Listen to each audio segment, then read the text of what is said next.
أعوذ بالله من الشيطان الرجيم. بسم الله الرحمن الرحيم. يا حي يا قيوم برحمتك أستغيث أصلح لي شأني كله ولا تكلني إلى نفسي طرفة عيني. رب اشرح لي صدري ويسر لي أمري واحلل عقدة من لساني يفقهوا قولي. الحمد لله والصلاة والسلام على أشرف الأنبياء والمرسلين سيدنا محمد وعلى آله وصحبه أجمعين. أما بعد. Assalamualaikum warahmatullahi taala wabarakatuh. Alhamdulillah, kesyukuran kita banyakkan kepada Allah Subhanahu wa taala telah memberi kekuatan pada kita dan izinnya sama-sama dapat kita berada di dalam suatu majlis ilmu. Dan seperti mana yang kita tahu dah, majlis ilmu ini dijanjikan oleh Allah Subhanahu wa taala dengan ganjaran yang banyak melalui hadis-hadis Nabi sallallahu alaihi wasallam. Mudah-mudahan dengan kesungguhan yang kita tunjukkan ini, ia menjadi bukti yang besar untuk kita layak mendapat ganjaran yang telah ditawarkan oleh Allah, seperti mana yang telah dikurniakan oleh Allah kepada hamba-hamba yang terpilih sebelum ini, insya-Allah. Insya-Allah pada tengah hari ini kita petang pukul 1 masuk pada hadis yang seterusnya. Pada kuliah yang lepas, kalau ingat, kita baca hadis yang diriwayatkan oleh Anas bin Malik, yang suatu hari kata Anas, Nabi masuk menziarahi seorang pemuda yang dalam keadaan nazak. Lalu Nabi bertanya kepada dia, apa keadaan kamu? Lalu seorang pemuda itu menjawab, aku dalam keadaan berharap rahmat daripada Allah. Dalam masa yang sama aku juga takut tentang azab Allah Ta'ala kerana mungkin di atas dosa-dosa aku. Lalu ketika itu kata Anas, Nabi bersabda, tak terhimpunlah dua perkara, iaitu berharap dan takut dalam keadaan ketika mana seseorang itu nazak, melainkan Allah akan memberikan apa yang dia harap dan Allah Ta'ala akan selamatkan apa yang ditakutinya di saat itu. Maksudnya Allah Ta'ala makbulah, kata Nabi. Jadi pada hari ini termasuk pada hadis yang seterusnya. Hadis yang seterusnya ni agak panjang kerana dia merupakan cerita daripada Nabi SAW yang masih lagi membicarakan tentang kematian. Jadi hadis ni oleh kerana panjang sangat, saya baca 2-3 baris, kemudian hurai dan terang, kemudian sambung 2-3 baris setakat mana masa yang sempat. Kalau nak baca sampai habis kemudian terjemah dan nak hurai, takut masa tak ada kerana hadis ni panjang. Baik. Di dalam sebuah hadis, Anil Barra bin Azib radhiyallahu anhu qala, kharajna ma'an Nabi sallallahu alaihi wasallam fi janazati rajulin minal ansar فانتهينا إلى القبر ولما يلحد فجل رسول الله صلى الله عليه وسلم وجلسنا حوله. Kata Barra bin Azib radhiyallahu anhu. Jadi Barra bin Azib ni kali pertama lah kita jumpa hadis yang diriwayatkan oleh dia. Cuma tak sempat nak bercerita tentang perihal Barra bin Azib ni kerana hadis ni panjang. Tak apalah, mungkin kita jumpa hadis dia sekali lagi. Kita akan bercerita tentang latar belakang Barra bin Azib. Jadi kata Barra bin Azib, suatu hari aku bersama dengan para sahabat dan bersama dengan Rasulullah sallallahu alaihi wasallam keluar mengiringi jenazah seorang di kalangan Ansar. Sahabat daripada Madinah meninggal, tak disebut nama dalam matan hadis ni. Jadi kata Barra, aku dan para sahabat yang lain bersama dengan Rasulullah uruh jenazah ni dan iring pergi ke kubur. Walamma yulhad fantahaina ila al-qabri walamma yulhad. Tak kala bila mana sampai ke kubur itu, kami pun uruhlah jenazah ni sehinggalah selesai. Sampai habis tanam siap jenazah ni selesai.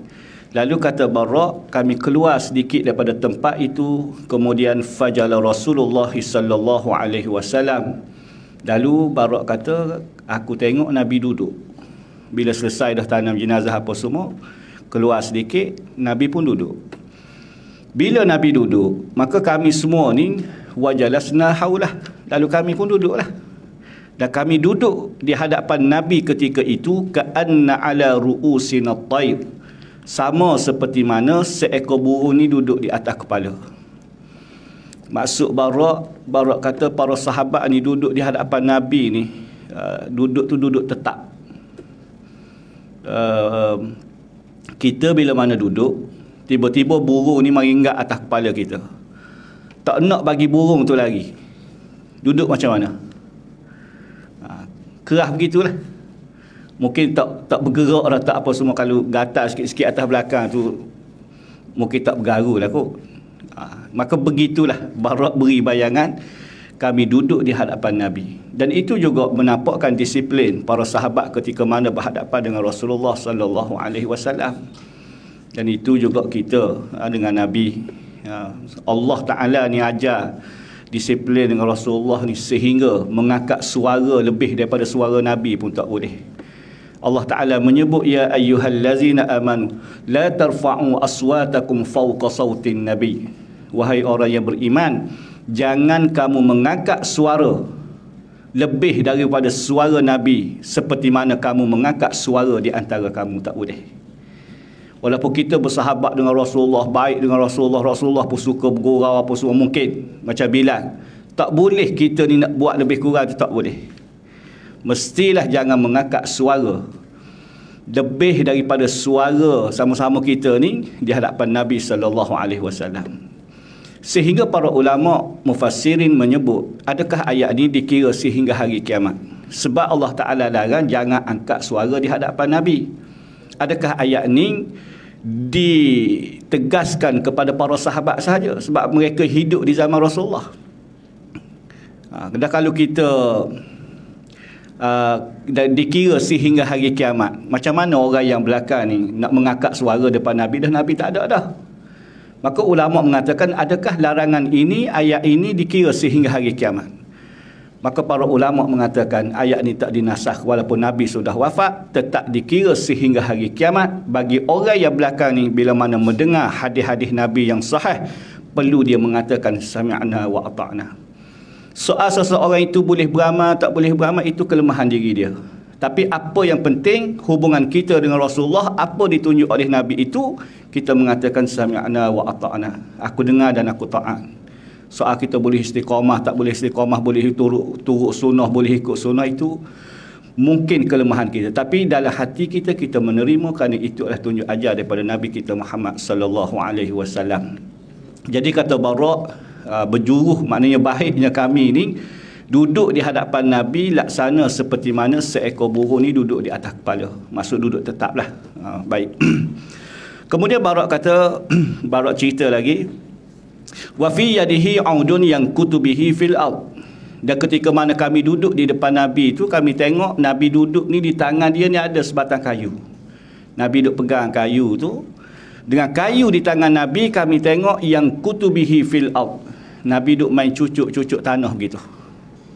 Maksudnya duduk di tangan Nabi tu ada kayu. Kayu ni Nabi duduk cucuk-cucuk tanah. Kata ulama, situasi keadaan orang yang duduk seperti ini adalah seseorang yang sedang memikirkan sesuatu perkara. Dia bukan duduk saja-saja tak. Duduk macam tu kita pun biasa kot. Biasa orang masuk kebun, hutan apa semua, jumpa anak sungai tiba-tiba berehat di atas batu tu. Kadang-kadang jumpa rating kayu duk pegang, rating kayu duk main cucuk. Kadang-kadang duk lukis atas pasir tu, tebing sungai. Lukis apa tak tahu. Ada orang yang mungkin beriktikaf dalam masjid, duduk saja-saja dalam masjid sambil-sambil beriktikaf, termenung tangan kiri ni tongkat dagu, kadang-kadang tangan kanan tu. Kebetulan masjid pula kapek baru, bulu tebal lagi, dia duk main lukis bulu tu. Lukis kapek tu. Lukis, dia sapu balik. Seorang dia duk lukis tu, duk main lukis apa tak tahulah, tapi duk main kapek tu. Dia duduk seperti itu sedang memikirkan sesuatu perkara. Fikir apa wallahu a'lam lah, tak tahu. Tapi gaya orang yang duduk seperti itu, kata ulama, adalah gaya orang yang memikirkan sesuatu perkara. Maka di tangan Nabi kami tengok ada kayu, Nabi duduk cicak, duduk cucuk-cucuk tanah tu. Kemudian selepas daripada itu, farafa ra'sahu faqala, lalu kata Barak, Nabi pun angkat kepala dan tengok kepada kami, lalu Nabi bersabda, ista'izu billahi min azabil qabr. Wahai kamu semua, sentiasalah minta berlindung dengan Allah Ta'ala daripada azab kubur. Kata rawi hadis ni, marratain aw salasan. Nabi ulang perkataan tu sebanyak 2 kali ataupun 3 kali. Cuma kami tak pasti. Tapi Nabi beri pesanan tu sehingga berulang, nak menunjukkan ia adalah sesuatu perkara yang sangat penting. Kerana kubur-kubur ini merupakan mukaddimah perjalanan kita nak menghala ke hari akhirat yang tepat seterusnya sehinggalah ditentukan syurga dan neraka. Kuburlah yang merupakan mukaddimah. Kalaulah kubur itu adalah tempat yang ringan bagi seseorang, maka di tempat-tempat yang seterusnya, mahsyar, titik yang sirat, sehingga ditentukan syurga dan neraka, dia akan hadapi dalam keadaan yang ringan juga. Kalau kubur dah menjadi huru-hara dah bagi tempat dia, maka di tempat-tempat yang lain makin huru-hara lagi lah. Maka Nabi kata, kesempatan hidup kita Allah Ta'ala bagi, jangan lupa senantiasa minta berlindung daripada azab kubur. Kubur ni dia mukaddimah. Berlaku pembalasan di hadapan Allah tu sebagai mukaddimah dah. Sama ada baik dan buruk. Atas dunia ni kita tengok tak ada apa lagi. Orang semayang tak semayang ke, kufur tak kufur, atau apa ni, beriman tak beriman. Kufur jadi isu pula. Maksudnya kita tengok atas dunia ni, dia ialah walaupun Allah Ta'ala kadang-kadang beri balasan secara cash dengan kezaliman, kejahatan yang dia buat tu mungkin nak menyedarkan orang yang sekeliling. Tapi kita lihat kebanyakannya jahat ke baik orang ni atas dunia ni kadang-kadang tak ada apa lagi. Kita tengok orang yang menzalimi orang, ataupun dia ni orang yang tipu harta orang, tipu duit orang, tak ada apa-apa. Tak ada lah lepas pada dia tipu duit orang tu, keluar rumah kena langgar kat lori ke, ataupun dia lepas tipu duit orang kena panah peti ke, mati tu, ataupun kena stroke ke, tak ada. Nampak sehat molek je. Bahkan makin tipu orang, makin kaya dia. Makin tipu orang makin besar rumah dia, makin tipu orang makin besar kereta dia. Tak ada apa-apa. Tapi bila mana masuk ke alam kubur, qita'in minad dunya, Allah Ta'ala putuskan hidup dia di dunia dan nak menghala ke hari akhirat, mukaddimah kubur yang perlu ditepuhi, maka berlakulah pembalasan di hadapan Allah Ta'ala. Bermulalah di situ. Kita tengok kada orang yang hidup ni tak hirau agama, tak semayang, tak apa, tak. Bahkan Allah Ta'ala larang tu buat pula. Tak ada apa-apa, sehat je. Tak, tengok sehat molek je. Tak beriman pun sehat je. Boleh makan, boleh apa semua.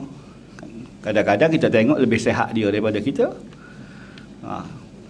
Kita ni bangun pagi ada hak sengal lutut lah, sakit sendi lah, macam-macam. Hak semayang ni, kadang-kadang tengok tak semayang, pukul 5 pagi keluar jogging sampai pukul 7, tubuh tu begitu sehat, tak ada apa-apa. Tapi bila mati, putus hidup di dunia, masuk ke alam kubur, akan kena lah. Itu pembalasan. Jadi Nabi pesan kepada kami, kata Bara, ista'izu billahi min azabil qabr. Senantiasalah minta dengan Allah Ta'ala berlindung daripada azab kubur. Nabi bercerita tentang perkara ni kerana keadaan ni baru lepas urus seorang jenazah di kalangan Ansar. Cerita-cerita ni tengah duduk di kawasan kubur lagi. Nabi pesan kepada kami. Lalu selepas daripada itu Nabi bercerita, kata Bara. Nabi bercerita, Nabi kata, qala innal 'abdal mu'min idza kana fi inqita'in minad dunya wa iqbali minal akhirah. Seseorang hamba di kalangan yang baik, orang yang mukmin, apabila Allah Subhanahu wa taala nak memutuskan seseorang itu hidup di dunia dan nak menghalakan pula hidup dia di hari akhirat. Nabi tak guna perkataan mati. Nabi menggunakan perkataan Allah Ta'ala nak putus hidup dia di dunia. Maksudnya kalau kita ni matilah, putus hidup dia di dunia dan nak beri kehidupan di hari akhirat pula. Macam mana Allah Ta'ala nak matikan seseorang yang baik di kalangan orang yang baik? Maka Nabi cerita dalam hadis ni.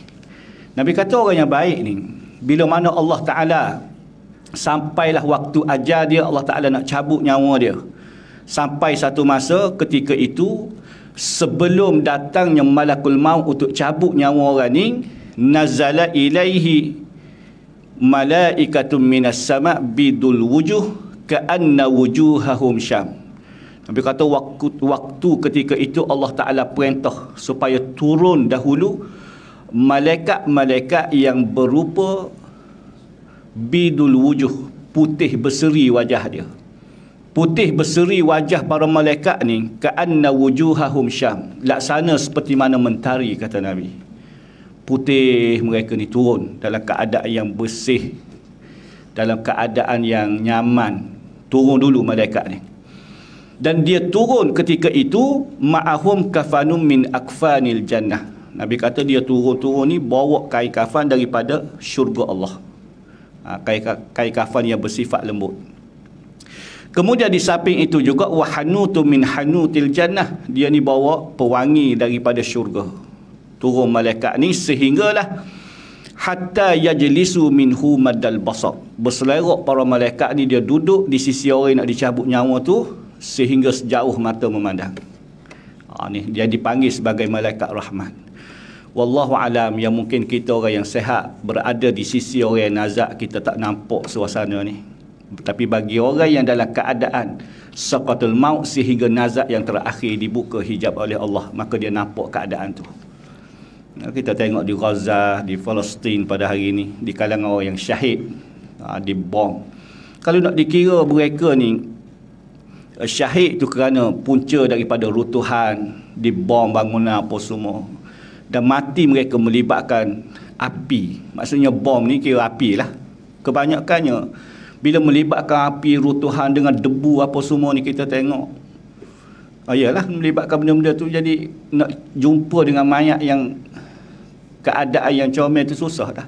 Tapi kita tengok mereka ni, ialah dalam Facebook apa semua, keadaan tu yang menjernihkan, dan keadaan mayat seseorang tu dalam keadaan yang muka tu gembira, kerana mungkin di saat Allah Ta'ala nak nyawa yang terakhir dia dibuka keadaan ni, dia boleh lihat keadaan para malaikat, dan dunia dah putus dah dengan dia, tak ada habis dah.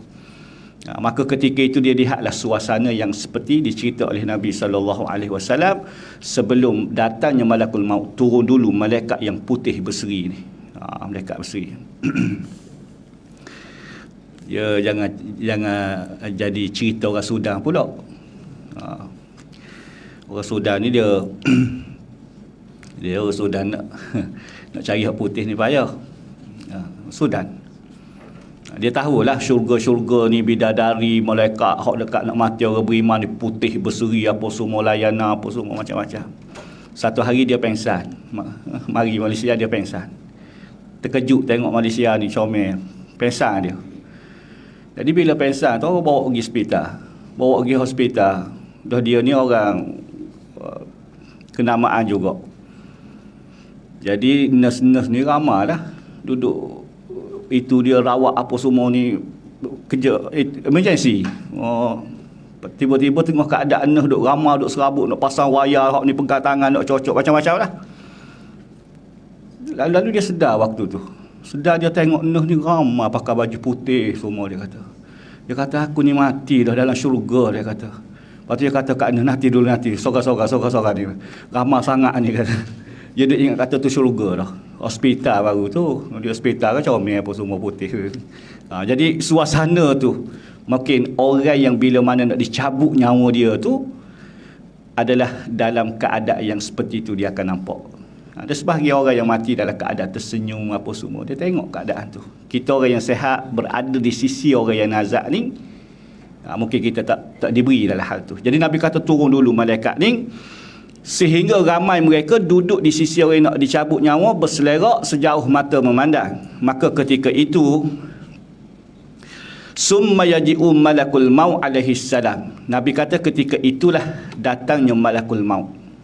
Malakul maut. Malakul maut ni nama satu lagi apa dia? Apa lagu tu? Israel. Bila Israel datang memanggil, dia kalau tengok pada hadis-hadis yang sahih, itu bentuk kajian sikit lah. Tengok pada hadis-hadis yang sahih, tengok di dalam Al-Quran, bila mana Allah ataupun Nabi membicarakan tentang malaikat yang ditugaskan oleh Allah cabut nyawa, Nabi akan menggunakan perkataan malakul maut, tak digunakan perkataan Israel. Demikian juga Al-Quran. menggunakan perkataan malakul maut tak disebut sebagai Israel. Tapi kita duk hafaz 10 malaikat tu, salah satu daripada ramai-ramai malaikat yang ditugaskan cabut nyawa dinamakan dengan Israel. Macam mana tu? Dia punya berkhilaf nama tu. Adakah nama Israel ni nama sama-sama geng dia, ataupun malakul maut adalah nama dalam IC dia? Biasa kita kan nama dalam IC lain. Bila pergi sekolah apa semua duk bergaul kawan-kawan panggil lain nama. Berkhilaf nama tu. Al-Munawi dan begitu juga Ibnu Katsir menyebut nama sebenar kepada malaikat yang ditugaskan cabut nyawa ini adalah malakul maut. Ini melalui hadis-hadis yang sahih. Adapun Israel yang kita duk panggil Israel itu, dia adalah daripada sumber Israiliyat. Jadi ini dinyatakan oleh Al-Munawi, disebut oleh Ibnu Katsir. Israel dia daripada Israiliyat. Maksudnya Israiliyat ni di kalangan ahli kitab dulu-dulu ni. Kerana malaikat ni dia dari zaman Nabi Adam tak ada dah orang mati ya. Jadi dia bertugas dah waktu tu. Jadi di kalangan ahli kitab dulu-dulu ni dia panggil malaikat ini dinamakan sebagai Israel. Maka turun-temurun bercakap, orang ni dengar mari ke zaman kita ini sebahagian ulama ada menulis dinamakan dengan Israel. Tapi yang sahihnya ialah malakul maut, dipanggil sebagai malakul maut. Dah kalau nak panggil Israel salah ke? Tak salah, taklah melibatkan batal akidah kita ke ataupun batal segala amalan kita, tak ada. Nak panggil Israel pun boleh, nak panggil malakul maut pun boleh. Tapi kedua-dua nama ni semua orang takut. Semua orang takut sebab kerja dia potong nyawa orang. Kerja dia ni potong nyawa orang. Ada juga geng-geng TMB orang gelar malakul maut. Hak TMB hak bahagian potong metal rumah orang. Dia sewa rumah 3 bulan 4 bulan tak bayar api, sampai surat merah buat tak tahu je. Tiba-tiba mari orang TMP nak potong api rumah dia lah. Dia keluar bunyi kata nantilah bagi saya seminggu apa semua saya tak boleh dah. Bila sampai satu masa ni kata awak kena pergi bunyi kat pejabat dah. Tugas saya cabut fuse ni je. Potong ni. Dia nak marah pada kawan dia panggil anak-anak dia dalam rumah. Mari tengok ni Israel mari rumah orang ni. Dia panggil Israel kawan ni potong api. Geng-geng Syabah pun kena juga potong air. Dia tak bayar bil api. Sewa rumah tu, sewa rumah tak bayar bil air pun tak bayar. Lepas tu orang nak potong dia marah kat orang pula. Sampai gelar malakul maut. Waktu tak apalah potong api potong air, ni potong nyawa ni. Malakul maut. Jadi ketika itu datangnya malakul maut alaihi salam hatta yajlisa inda ra'sihi. Nabi kata turun-turun malakul maut tu duduk di sisi kepala orang yang nak meninggal.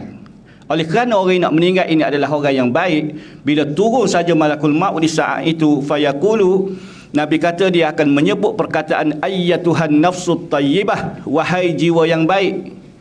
Wahai jiwa yang baik, ukhruji ila maghfirah wa ridwanah. Sekarang kamu keluar. Keluarlah kamu balik menuju keampunan dan keredaan daripada Allah Subhanahu wa taala.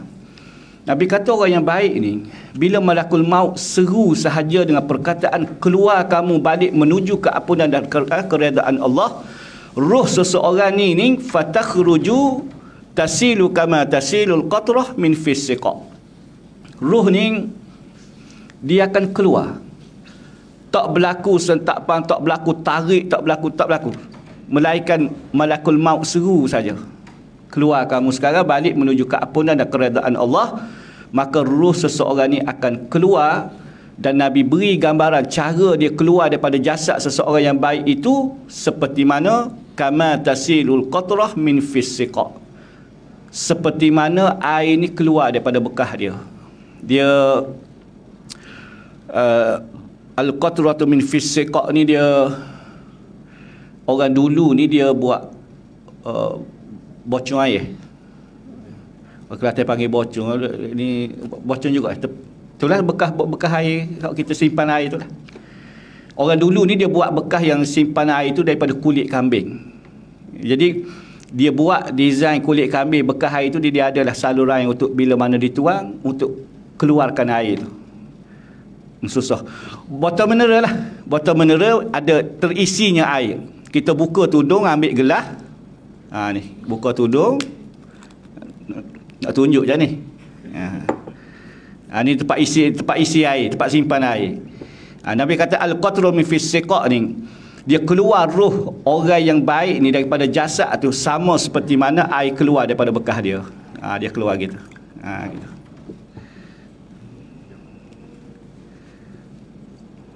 Minum dulu. Tak takut terbalik gelas dia bertumpah air pula. Begitulah. Dia keluar begitu. Nak ceritanya mudah dan senang keluar kerana dia ni adalah hamba yang diredai oleh Allah Subhanahu Wa Taala. Baik. Timbul persoalan. Oleh kerana dia ni orang yang baik, ruh dia ni keluar daripada jasad dalam keadaan yang mudah dan senang. Adakah dia tak menghadapi sakit sakaratul maut? Sedangkan hadis yang sebelum ni kita baca hadis yang diriwayatkan oleh Aisyah. Aisyah kata ketika mana saat kewafatan Rasulullah, sakaratul maut ni Nabi kata dia mempunyai sakit dia dan mabuk dia. Sehingga aku sendiri menyaksikan kewafatan Rasulullah tu dekat-dekat Nabi nak wafat. Nabi rasa kepanasan sehingga sebuah benjana yang berisi air. Hadis yang dulu kita baca sebelum ni. Berisi air dan Nabi rasa panas sehingga Nabi celuk tangan.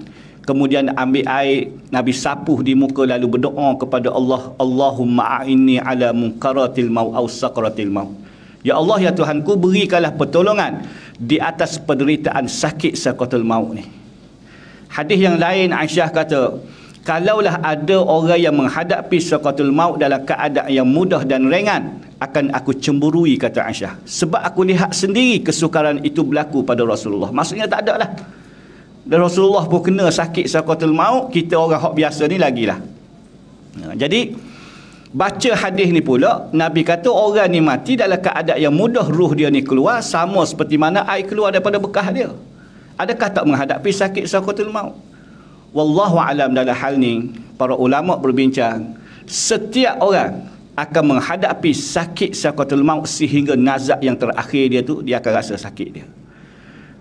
Sakit macam mana wallahu alam. Nak tanya pengalaman orang tak boleh. Wallahu a'lam, tanya pengalaman. Sebab setakat kita hidup ni, duk dengar-dengar orang hak pergi hak hadapi sakaratul maut, tak ada seorang lagi hak balik. Kalau ada hak balik, kita boleh tanya pengalaman dia macam mana.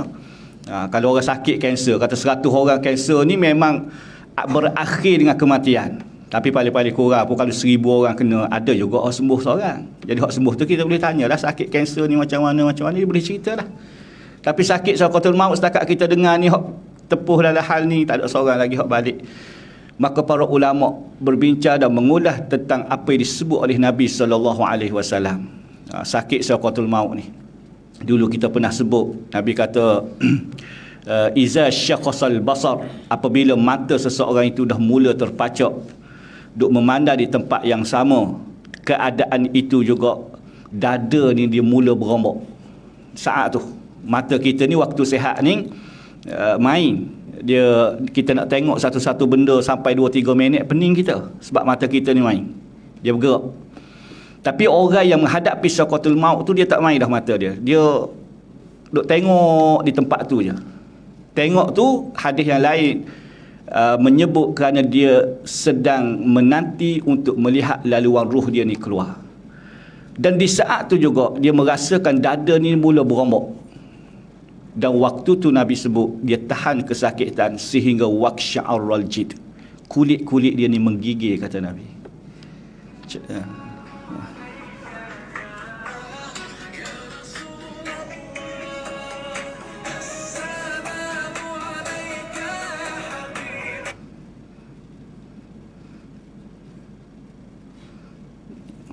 Kejut ni, ingat malakul maut.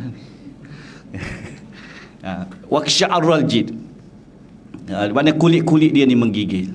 Macam mana wallahu alam lah.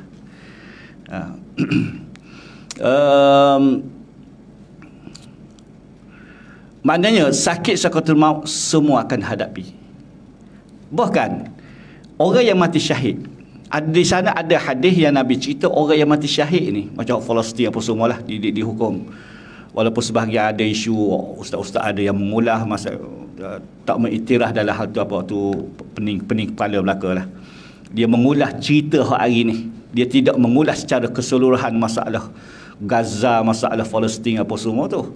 Tapi orang yang mati syahid ni, Nabi kata ketika mana dia balik berjumpa dengan Allah, dia akan minta dengan Allah Ta'ala supaya beri peluang untuk hidup kali kedua Dan kali kedua ni jika diberi oleh Allah untuk hidup, dia minta dengan Allah Ta'ala, matikan dia pula dalam keadaan yang sama.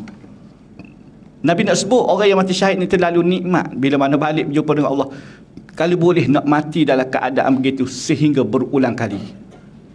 Walaupun kita tengok jasad dia dalam keadaan yang ngeri ke apa semua, tapi hakikat dia nikmat merasa perkara tu. Adakah dia minta berulang kali orang yang mati syahid nak mati dalam keadaan yang sama tu? Dia tak menghadapi kesakit sakaratul maut sehingga minta mati berkali-kali begitu. Ulama mengatakan tetap merasai sakit sakaratul maut walaupun mati syahid. Cuma orang yang seperti ini sakit dia walaupun dia mati tu dikira makam yang tertinggi di sisi Allah, tapi dia tetap merasai sakit ni kerana di sana ada riwayat menyebut orang yang mati syahid sakaratul maut dia sakit seperti mana alamul qarsah, seperti mana dicubit-cubit. Dicubit pun sakit juga. Kita mungkin tak ingat lah sebab dah besar dah, kena pun waktu kecil-kecil dulu ya. Itu pun setepat, bukan seluruh tubuh. Seluruh tubuh pun merasai juga. Jadi kesimpulannya tetap merasai sakit sakaratul maut, cuma oleh kerana dia orang yang baik yang diredai oleh Allah, di saat ruh dia ni keluar tak berlaku kesakitan, terpisah ketika itu, maka keluarlah sama seperti mana air keluar daripada bekas dia. Baik. Keluar pergi ke mana ruh orang yang baik ni? Nabi sambung lagi, fa ya'khuzuha fa iza akhadhaha lam yad'uha fi yadihi tarfata aini hatta ya'khuzuha. Bila mana roh seseorang ni keluar, lalu malaikat yang putih berseri tadi, yang sebelum malakul maut turun tadi, malaikat-malaikat ni terus akan ambil roh orang ni dan tak dibiarkan walaupun sekelip mata dipegang oleh malakul maut. Malaikat-malaikat rahmat ni akan ambil dan meletakkan di dalam kain kafan daripada syurga dan dihiasi dengan bawang yang sangat harum, maknanya pewangian daripada syurga yang sangat harum, mengatasi kesemua benda-benda yang harum, benda-benda yang bau sedap atas muka bumi ni. Jadi dia ambil, letak dalam kain kafan, dihiasi dengan bawang itu, lalu dibawa naik ke langit. Sehinggalah sampai ke langit yang pertama, fayushayyi'uhu min kulli sama'in muqarrabuha ila sama' allati taliha hatta yuntaha bihi ila sama' as-sabi'ah. Bila mana bawa sampai ke langit yang pertama, lalu dibuka oleh Allah pintu langit tu, dan kemudian dibawa naik sehingga setiap lapisan langit, sehingga sampai langit yang ketujuh. Dan setiap lapisan langit itu akan dihantar oleh kesemua para malaikat yang bertugas, kata Nabi, ruh orang yang baik ni. Malaikat sampai langit yang kedua, malaikat-malaikat yang bertugas di langit yang kedua ni akan hantar iring, bawa naik sampai ke langit yang ketiga, kemudian sampai situ naik langit yang ketiga, yang bertugas di langit yang ketiga pula iring sehingga langit yang keempat, sampailah langit yang ketujuh diiringi oleh para malaikat. Maksudnya penghormatan diberi oleh makhluk Allah Subhanahu Wa Taala, ruh orang yang baik ni. Banggalah kita ni waktu hidup ni, kalau ada UTK escort kita 2 orang pun luah dah lubang hidung. Maknanya rasa bangga dah diri hidup ni. UTK 2 orang tu ada. Hak ni para malaikat Allah mengiringi nyawa ruh orang yang naik balik kepada Allah sehingga langit yang ketujuh. Bila sampai langit yang ketujuh, fayaqulullahu azza wa jalla, lalu Allah Ta'ala berfirman, uktubu kitaba abdi fi illiyin wa a'iduhu ilal ard fa inni minha khalaqtuhum wa fiha u'iduhum. Lalu Allah Ta'ala berfirman kepada malaikat ini, tulislah segala catatan amalan hamba-Ku ini di dalam illiyin. Illiyin ini berlaku perbahasan di kalangan ulama. Sebahagian mengatakan illiyin ini adalah sejenis buku yang dicipta oleh Allah untuk disimpan nama-nama orang yang baik. Itu sebahagian ulama kata illiyin itu sejenis buku. Sebahagian ulama kata illiyin ini adalah nama kepada satu tempat yang berada di langit yang ketujuh, dan tempat itu disimpan nama-nama orang yang baik, orang yang bakal syurga Allah Ta'ala tu diletak di dalam tu. Semua Allah Ta'ala perintah.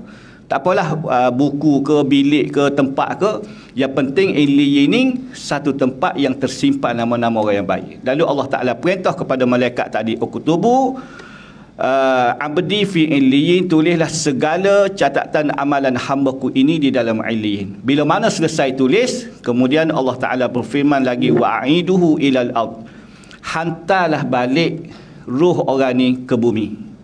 Kerana fa inna minha khalaqtuhum, aku ciptakan dia dulu daripada bumi, dan suatu hari nanti wa fiha u'iduhum, akan aku bangkit balik mereka ni daripada perut bumi. Ketika mana ditiup sangkakala apa semua, waktu tu dibongkar tanah ni, kemudian kami akan bangkit balik untuk berhimpun di padang mahsyar, menjadi akan diadili oleh Allah Ta'ala satu persatu. Jadi bila mana naik ke langit, setelah tulis apa semua catatan, Allah Ta'ala perintah bawa balik ke bumi balik ruh orang ni. Bila bawa balik ke bumi balik, maka waktu itulah berlakunya kehidupan di alam barzah pada seseorang. Wallahu alam, para sebahagian aliran di dalam agama berbahas dalam hal ni. Adapun Mu'tazilah, dia mengingkari dan mengatakan cerita-cerita Nabi ini sebagai satu kiasan yang sebenarnya berlaku hukuman di sisi Allah, iaitu alam roh. Jasad ni mati tak ada apa dah, hancur-hancur begitulah. Sebahagian aliran Mu'tazilah dia mengingkari dalam perkara ni. Kita ahli sunnah menganggap kehidupan di alam kubur ni ada. Bila Allah Ta'ala suruh kembalikan roh ni, maka berlakulah kehidupan jasad pada seseorang. Sama ada jasad itu jasad yang sama atau dibuat jasad yang lain, itu dalam ilmu Allah Ta'ala tak tahu. Tapi hakikat kehidupan di alam kubur tu ada. Kerana hadis-hadis yang banyak telah menunjukkan ke arah itu. Antara hadis yang biasa kita dengar, Nabi lalu ke kawasan kubur. Nabi kata 2 kubur ini sedang diazab oleh Allah. Yang pertamanya kerana suka mengumpat dalam hidup dia, dan yang kedua, orang yang basuh air kecil ni tak cuci, yang melibatkan hadis najis apa semua. Ulama fiqh berbahas dalam hal tu. Tapi Nabi lalu ke kawasan kubur tu, Nabi kata 2 kubur ini sedang diazab oleh Allah, menunjukkan ada kehidupan di alam kubur. Hadis yang lain Nabi kata bila kita lalu ke kawasan kubur, disuruh supaya bagi salam. Bila kita bagi salam, ahli kubur ni jawab, cuma kita tak dengar je. Kalau dibuka hijab telinga kita bagi salam pada ahli kubur, kita dengar ahli kubur jawab, esok tak lalu dah, taubat lahum tak lalu dah. Mari dengar suara tuan tak nampak, ni satu hal juga. Jadi nak menunjukkan itu ada kehidupan. Kalau tak ada kehidupan di alam kubur, mana mungkin Nabi nak suruh perkara yang sia-sia bagi salam pada orang yang tak ada? Tak mungkin. Maka menunjukkan, ahli sunnah mengatakan, menunjukkan itu ada.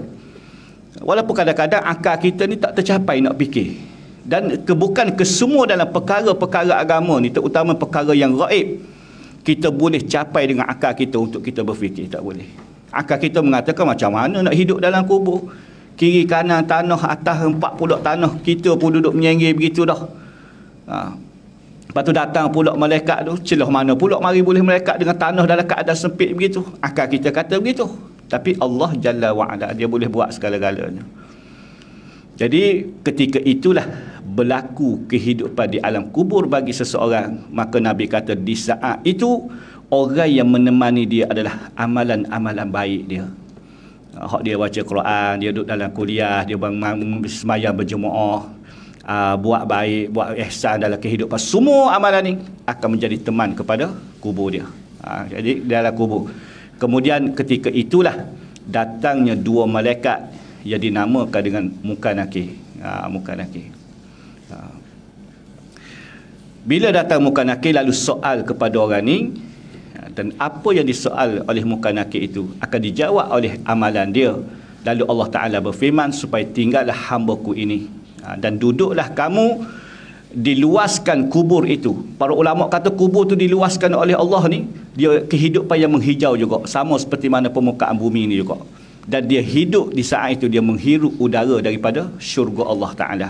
Sehingga orang yang baik ni meminta, ya Allah ya Tuhanku, percepatkanlah kiamat, kerana tak sabar dah untuk nak masuk syurga Allah Subhanahu Wa Ta'ala. Lalu tak diberilah, tapi oleh kerana dia duduk dalam keadaan nikmat, masa berlalu sehingga berlakunya kiamat, dia rasa dalam keadaan yang sekejap sahaja. Bila kita duduk dalam keadaan nikmat ni biasa sekejap. Kita tubuh letih, tidur waktu malam. Kadang-kadang kita tidur tu kita rasa tadi baru terlelap ni nak masuk subuh dah. Kita rasa sekejap je. Masa berlalu sama je. Cuba malam tu sakit gigi. nak perhabis sejam, nak sampai ke subuh, ya Allah. Lama rasa sebab dalam keadaan yang sakit. Maka bergembiralah dan dibangkit oleh Allah Ta'ala dalam keadaan bicara yang lain pula. Maka duduk dalam kubur itu bagi orang yang baik dengan penuh kenikmatan, menjadi taman syurga kepada diri dia. Kemudian sambungan pada hadis ni, Nabi bercerita pula bagi orang yang jahat dalam hidup dia, bagaimana Allah Ta'ala cabut nyawa dia. Kita akan sambung pada kuliah yang akan datang 1.50. Jadi habislah tentang orang yang baik itu. Kemudian sambungan pada kuliah yang akan datang, kita sambung orang yang jahat pula, Nabi cerita macam mana. Patut-patut tak payah sambung dah, kita cerita hak baik je sebab kita geger baik saja ni. Hak jahat je ikut dia. Tapi tak apalah, untuk tarhib wa targhib, peringatan kepada kita bersama, insya-Allah. Sekadar itu dulu. Wabillahi taufiq. Assalamualaikum warahmatullahi wabarakatuh. Wallahu a'lam.